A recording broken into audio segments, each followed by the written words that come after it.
na Makati Business Club. Hindi na po nakatiis. Binanata na po no yung kanilang sinasabi na yung manipulasyon dito sa budget ng Pilipinas. With the way the budget has, in our view, been twisted to serve. Sinalaula. No, ang titindi po ng mga salita na to. No? More than dissatisfied kami sa ginawa nilang budget. Sa pansasalaula nila. Alam niyo po, very powerful po itong Makati Business Club. Una, samahan to ng mga oligarko. Ang tunay pong kapangyarihan dito sa Pilipinas, mga oligarko. Kingmaker po yan di ba? Mas gusto ng mga oligarko na mapoprotektahan yung business nila. Hindi na po nakatiis, no? Hindi po magta-thrive yung business ng mga oligarko sa ganitong sitwasyon. Nakita nila kung gaano kalaki. Alam niyo po, yung mga oligarko po, takot na takot yan. Pag mga nakakakita ng malalaking rally. Dahil 2 beses na sila mismo ang nanguna para magpatalsik ng 2 pangulo ng Pilipinas. Yang grupo na yan, yung Makati Business Club, kasama po yan sa 2 people power. Ang problema ngayon, no? Ang problema po ngayon, kumikilos po yung sambayanan na hindi sila kasama. Nakuha nyo? Nakakakita sila ng malalaking rally na wala silang say. Maiiwan talaga sila. Hindi ko lang alam kung sumusuporta sila ng lihim dito sa parali ng Iglesia ni Cristo, pero tinitiyak ko sa inyo na kaya ng Iglesia-led rally na mag-conduct ng milyon-milyon at pang buong Pilipinas. Yun po yung pagkakaiba ng rally na to. Game changer talaga to. Pambuong Pilipinas. Ngayon, yung mga dilawan na gustong samantalahin, kanina nagkaroon na ng mini rally. Pero siyempre, hindi nila tatawaging rally dahil nilangaw Doon lang po sila sa loob ng EDSA Shrine. Kanina po, napaka-onti po nila. Mas marami pa po yung tumambay doon sa EDSA Shrine sa loob ng simbahan. Tumambay dahil walang maupuan sa labas. Nung kami po ay nagrarally. Yan po ang una nilang panawagan. Ikalawang panawagan nila, 18. Titignan po natin kasi ito, si Laila de Lima, nakita naman natin, gusto na naman nilang pamunuan, yung akala nila sila nagpaparami. For your information, ito po ang nagpaparami ng mga rally ninyo. No?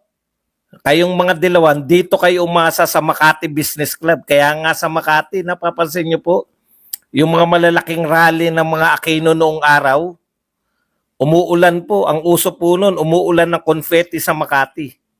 Sa Makati po nagrarally ang malalaking rally ng mga dilawan noong araw. Dahil kakampi nga nila tong Makati Business Club.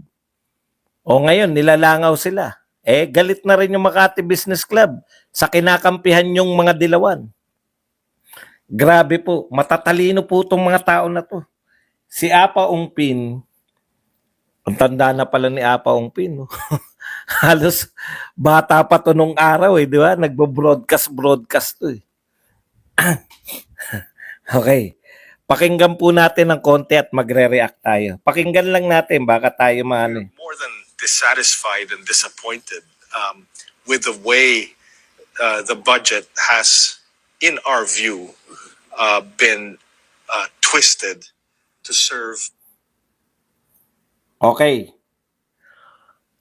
Ulitin ko lang yung bahagi na yun. We are more than dissatisfied and disappointed. Okay. We are more than dissatisfied. Ano yung una? we are more than dissatisfied and disappointed. Okay, ito po ang terminong ginamit. Hindi lang po dissatisfied and disappointed. We are more than dissatisfied and disappointed. More than. No? Hindi lang po simpleng disappointed. Hindi lang po simpleng dissatisfied. We are more than dissatisfied and disappointed.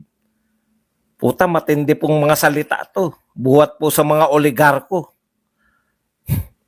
No? Hindi lang sila simpleng dissatisfied. Hindi lang sila simpleng nadismaya. Sila po ay more than dissatisfied, more than disappointed sa kanilang ginawang twisted budget. Ngayon, may ideya na kayo kung bakit tinanggal si sacrificial lamb siguro. Malamang. Malamang nakausap na nila tong mga Makati Business Club na to. May isasakripisyo sila. Ayaw pa rin. Hindi pa rin po. Galit pa rin po tong Makati Business Club dahil tuloy-tuloy pa rin po eh. Alam nila magugulo na po ang Pilipinas, mahihirapan na makaahon. Yan yung sinasabi ko sa inyong mga oligarko. 'Di ba? Tuwan-tuwa kayo na paghihigantihan ninyo si Duterte. 'Di ba? Tuwan-tuwa kayo kasi yung 6 na taon na hindi kayo pero maganda ang negosyo sa panahon ni Duterte. Ngayon, gusto ninyo itong mga magugulo na to.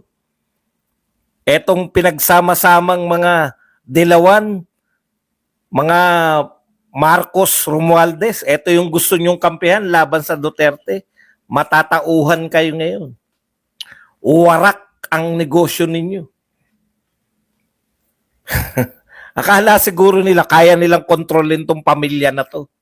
Hindi ba kayo natuto sa tatay? Okay. Alam nyo, sa totoo lang, more than dissatisfied and disappointed ang ating mga oligarko. Kaya po sila kinakabahan. Kaya po tuloy-tuloy. No? Tuloy-tuloy na po yung nangyayari ngayon na nagsisiraan po yung magpinsan sa mga social media. Nagpapatingkaran po ng kung sinong lumagapak. Sa totoo po, kayong dalawang magpinsan ng lagapak. Kaya nga lahat ng media ngayon dala-dala yung Octa Arts Dancers Survey. Alam nyo, Octa Arts, last nyo na to. Hindi na kayo sa susunod, wala nang maniniwala sa inyo. Yung dalawang survey, SWS at Pulse Asia, na dekada nang tinagal dito sa Pilipinas, pareho nagsasabi na mas mataas si BP Sara kaysa kay Ferdinand Marcos sa survey. Pero sa inyo, kulelat si BP Sara sa Octa Arts. Kaya wala nang maniniwala dyan sa Octa Arts. At yung mga media nyo, wala na rin naniniwala sa inyo. Yung media nyo, panay Octa Arts Ayaw nyo sabihin, eto po, lagapak po. Yung mga Marcos. Eto po dito muna tayo sa Makati Business Club. Hindi lang po yung dissatisfied sila. Alam po nila kung ano yung ginawa sa budget. Tutuloy ko lang. Naririnig nyo ba pag ginaganto ko? Mag-1 lang kayo kung naririnig nyo. Kasi kung hindi nyo naman naririnig, hindi ko na ipapakinig sa inyo. Naririnig nyo. Ayan. With the way the budget has, in our view, been twisted to serve.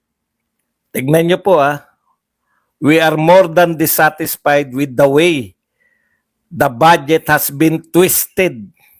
Sinalaula. No? Ang titindi po ng mga salita na to. No? More than dissatisfied kami sa ginawa nilang budget. Sa pansasalaula nila. Opo, si Apaong Pinto.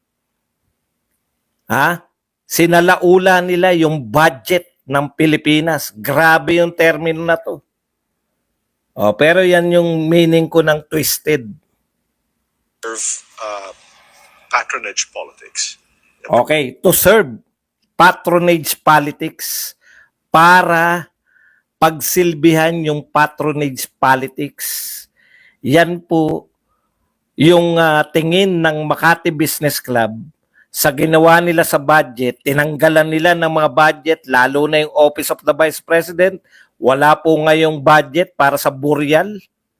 At saka dito at lahat po, tinanggalan ng budget yung education, tinanggalan ng budget yung mga PhilHealth. Kitang-kita po yan ng Makati Business Club.